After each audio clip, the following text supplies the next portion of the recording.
I thought I'd just make a quick video to bring to light what I've been up to for about the last 3 or 4 weeks, having taken remote control cars back up as a hobby for the first time in about 25 years. I used to have a Kyosho Nitro car when I was about 14 or something like that, which I used to enjoy. And just recently, working as a business development manager in the toy industry, I came across shop that sold remote control cars. Didn't know that you actually had to build. You could build Tamiyas from scratch. And that was a big part of Tamiya RCs in terms of their popularity. Is the fact that you have to build them, every bit of them, every screw. So I bit the bullet and I decided, right, I'm going to buy one. So I started with the MF01x. Here, which is a rally chassis. I really enjoyed that build. It was quite a challenge because it was the first kit that I've ever put together. But of course, it has this very appealing front end with the lights, etc., which I just wired up a couple of days ago. Looks absolutely awesome when those lights are on. In saying that, a bit of dust has actually got into the housing of this, so they're not quite as bright as they were when I'd first done it a few days ago. You can see there where I've managed to solder the lights and things into the shell. What I didn't understand was just sort of how much goes with building an RC car, in terms of, okay, so you put the drivetrain together. You've got the prop shaft here, which drives the differentials in both ends, because this is a 4-wheel drive variant. But then, of course, you have to buy everything else that goes with it. So you get the tires and the wheels and the suspension, the shocks, which are friction shocks. These are not oil-filled shocks. It comes with plastic bushings as opposed to bearings. So to make the cars more effective, the vast majority of people will upgrade the bushings to a ball bearing setup. Just gives you a lot more longevity, because the bushings would tend to wear out over time. Gives you a bit more speed as well. But of course, you've got to then buy all the electronics as well, which was a little bit daunting. You need a servo, which is used to control the steering of the car, which, by the way, I did incorrectly the first time, because you need to basically set all of your electrics up. So the ESC, which is the electronic speed controller, which sits behind the servo on this particular chassis, is basically the brains of the operation. Your receiver takes the signal from your transmitter and tells the ESC how much juice to suck from the battery and put it into the motor. It also controls braking and things like that. So you've got to buy a servo. You should connect all of this stuff up. You certainly need to center the servo initially, to make sure that you have a look at on the bottom here. You've got this is the servo horn here, which has the 2 arms here, which connect into the drive train, axles, whatever. Arms. Let me get this. Arms connect to these wishbones. We'll call them that for the time being. Anyway, this needs to be centered when you're first doing your build, and it wasn't. My wheels were actually at a bit of an angle. They were sort of like a few degrees off as standard. Very fortunately, and I don't think it's like this in many models of RC cars, I've got access to the servo horn screw here. So it was as simple as just unscrewing that screw there, just loosening it off a bit. I can't remember if I took it completely out, and then being able to just plumb it dead straight back in. That was great. That was a really quick fix, and I was so happy because I thought I was going to have to start dismantling things. With the MF01X, it is a chassis which you're able to increase and reduce the size of the entire thing. You know, you can take some of these bodies of plastic out of the chassis and make it quite short, and you can also adjust the ride height as well. Depending on which holes you place these lower control arms, these lower arms here in, you can put them in the higher up ones or the lower ones, and that'll increase or reduce the ride height as well. So it's quite a versatile chassis. It's very hard wearing, very rugged. I've smashed it around a lot, and as you can see, I've damaged the wheels a fair bit, but I've bought some spares for when I eventually just want to put it on a shelf. That was the MF01X. Did actually end up stripping the head of one of the screws in here somewhere, and just ended up super gluing it. I'm not going to change the profile or the way that this is set up, so I'm not going to be able to take this apart very effectively because there's quite a lot of super glue going on here. Just because I wasn't able to get to a screw somewhere in there, but you know, it works absolutely fine. The LEDs are absolutely unbelievable.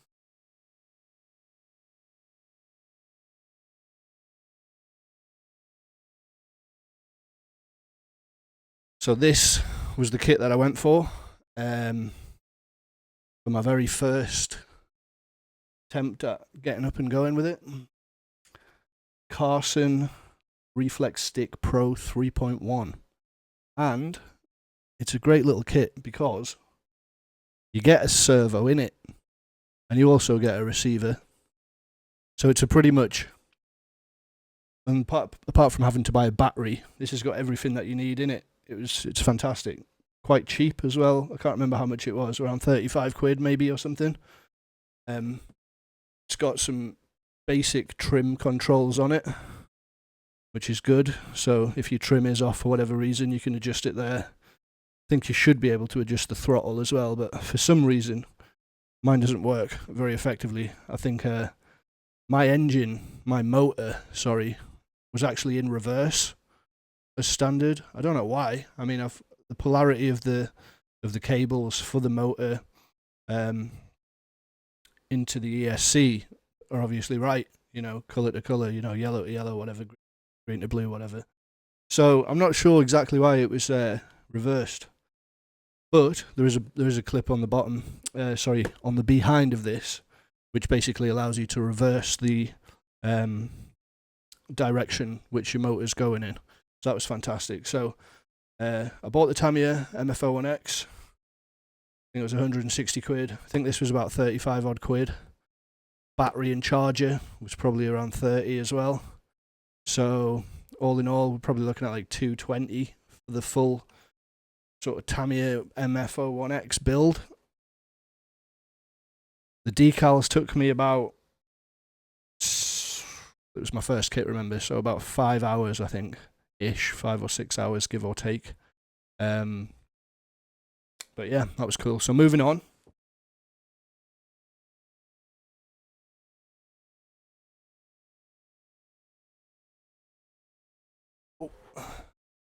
I did really love how the MF01X felt when I first took it out for a spin, because obviously I'd spent hours building it, waiting for stuff to come through the post.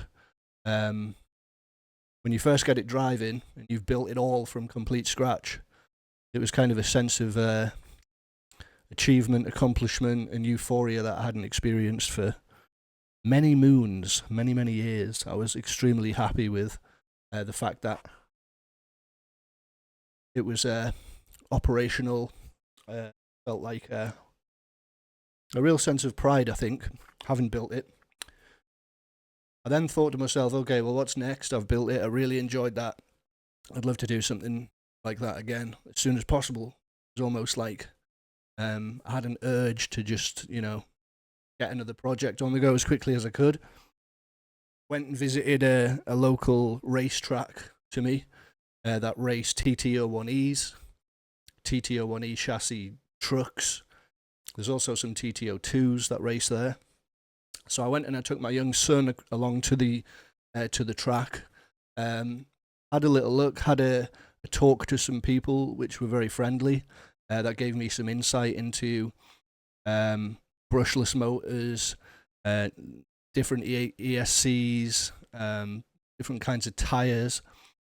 Started watching quite a lot of Pop Along RC, Mark Bryant stuff, RC kicks, just a lot of YouTube content about all kinds of RC stuff. I've been pretty obsessed with it for about a month, I reckon, watching ridiculous amounts of hours of it. Just learning as much as I can because I'd love to get into racing now, I've decided.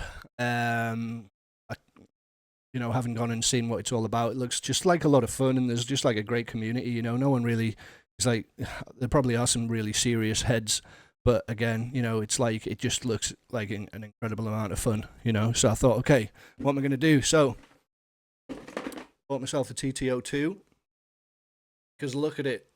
Look at it. I respect it. For this car, I could not. Just looking at it, I thought, Jesus Christ, that is probably one of the most insanely cool things I've ever seen in my life. So, when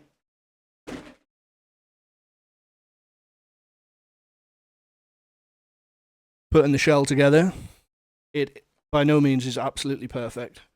But these decals took me about 7.5-ish hours to get to a level that I'm pretty happy with. You know, I keep going that way. It's this way that should be good. Yeah, so it is looking pretty. It's pretty on point, to be honest. I've made sure that it's on point as it can be for the most part. I did notice that I had a bit of a gap here, so I've just sort of cheesed it by cutting some more thing out so there's no gap there, etc. It says to spray the spoiler of this with maybe a bit of clear coat or something, which I haven't done because I think it's a bit superfluous, to be honest. I'm not sure. Maybe it would protect it a little bit, but you know, we're looking good. We're looking good on this one. It's extremely beautiful. I'm very happy with it. I'm looking forward to getting it out there. So.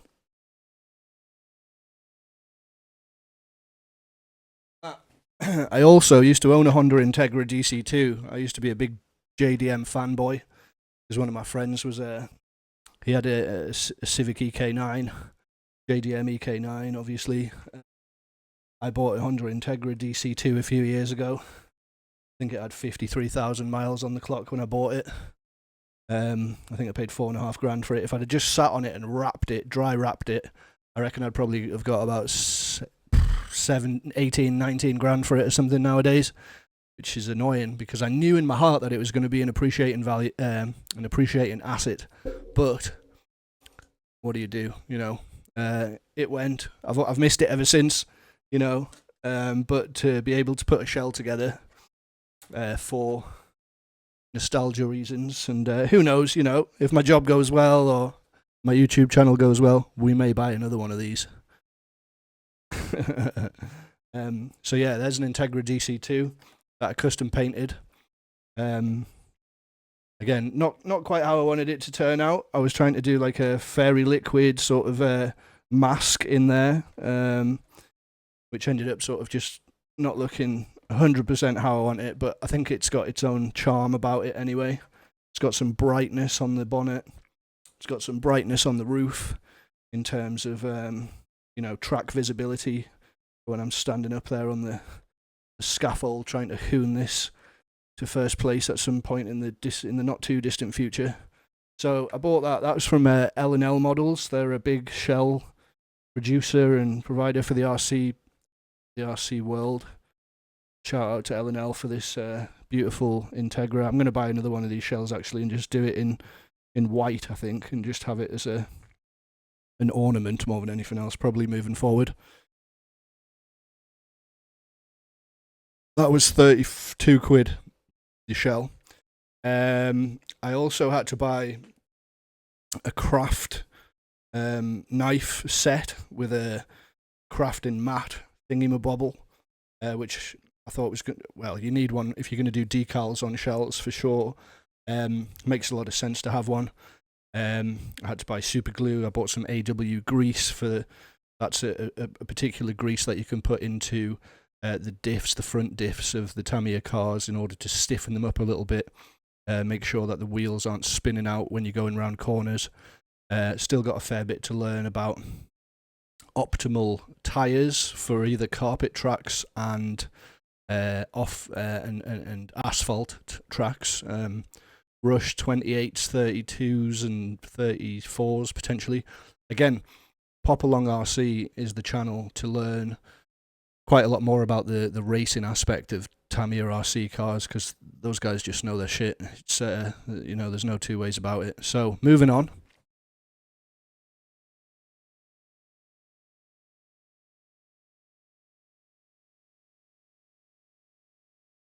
Gone and bought off of one of my customers at work a Carson TT02 kit, which comes with CVAs, which are Tamiya oil-filled shocks, even though I bought some cheap AliExpress oil-filled shocks. Don't really think they're going to be up to standard by the looks of things. I think they're a little bit too long for the application of racing, so I might just build these CVAs up, fit them to the recommended holes in the Tamiya instructions. But they also had the high-speed gear set in here, which allows you to change your spur on the fly. It's got like a housing for your spur, so that's going to be useful, because I'm going to buy some spurs basically which are more fitting for racing. So probably a 66-tooth spur, something like that, with a, you can use a 27 whatever pinion for asphalt, and there's different configurations of spur and pinion depending on what you're racing, where you're racing, etc. All that was cool. Then I didn't want to. If you're going racing, the track that I went to with my son, that's a club. Different clubs have different standards, I think, different requirements. So the particular club I went to see, a running 17.5 turn brushless motors. Okay, bought this. It's a Hobbywing Zero. Okay, I haven't installed it yet because I'm waiting for a Dean's connector for my ESC. So I've got my Hobbywing 17.5 turn just stock motor here, which will be going into the TT02. I also bought a brushless ESC, so there's the speed controller that I mentioned earlier. So that's the brains of the operation. That's going to tell the battery how much juice to give the motor, and also tell the servo what's happening from the transmitter when I'm giving it the big licks.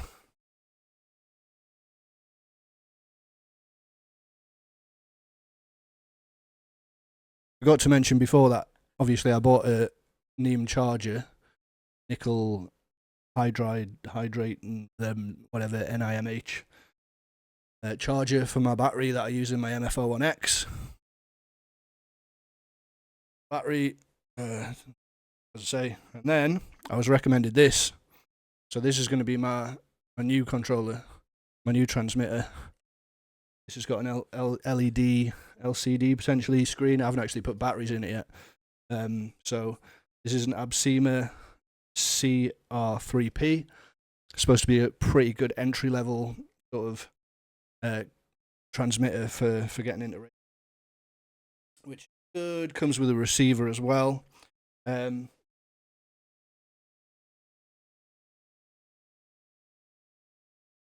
had to buy a Lipo battery. So this is a 5,000 milliamp hour Lipo battery with a Dean's connector on it. And that's basically the other end of that. So this is the female. The other end of that's the male.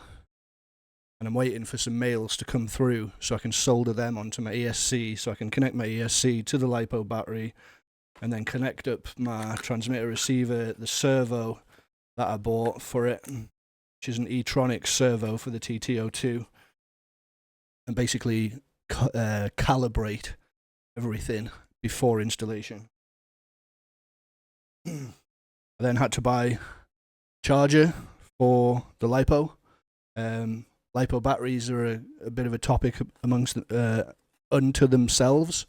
Have to be in charging Lipo batteries. Never leave them unattended. Ideally, if you're going to make sure that they're in some kind of a fireproof, an explosion proof, fire retardant bag. Just don't leave them unattended. Is 99% of what I'm hearing is you're going to charge a Lipo battery. Make sure that you're like nearby to supervise. They can be dangerous. They can set on fire. They can explode. Pretty daunting, pretty miserable to hear all that kind of stuff, really. But I think if you're responsible and if you are in the locality of it when you're charging it, you shouldn't have a problem.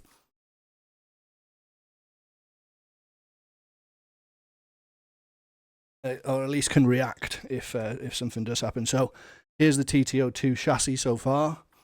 I've uprated the prop shaft. I've, as I say, these are the springs. They are oil filled, but by no means will they fit in the suggested holes without. I mean, yeah, they just don't seem to want to fit in the recommended holes in the Tamiya documentation, unless I was to kind of preload them a little bit. Maybe I didn't even think of doing that on these ones. I think I did do it on the rears, but we'll see. I've got the CVA shocks to assemble anyway, so I think I'm probably going to end up doing that. Other than that, I got this little doofy Watsit here, which is called the Battery Doctor, which is a precision discharge balance and voltage meter. Again, Lipo batteries need to be stored at a specific storage voltage. I think it's 3.8 volts for a 7.2 volt battery. I think there's some theories about degradation of the chemical makeup of the battery if it's charged, if it's left at too low or too high a charge. This thing here, you can plug your battery into it. It'll show you what the voltage is. You can also balance the cells in the battery. So I'm running what's called a 2S Lipo, which means it's got 2 cells, and that will give you the ability to balance the voltage of the 2 cells and also allow you to read the voltage, which is important. You shouldn't really let a Lipo discharge to too low of a charge either, from what I've read. You can get alarms which will actually bleep at you when the battery is getting to a state where really you shouldn't discharge anymore from it. And other than that, it's been pretty expensive so far. So I'm going to sort of bat the hatches down a little bit, I think, in terms of expenditure for the foreseeable future, the next couple of months. I've pretty much got everything I need now in terms of everything in order to sort of set up and go racing, apart from some tyres. But yeah, they're probably going to be about 20 quid to get us going. I think probably 20. Then I could need 2 sets, and you know, I was thinking about putting the receiver for the for that controller in the MF01x, and awesome controller to try and sort of recoup a bit of money back. But hey, we'll see.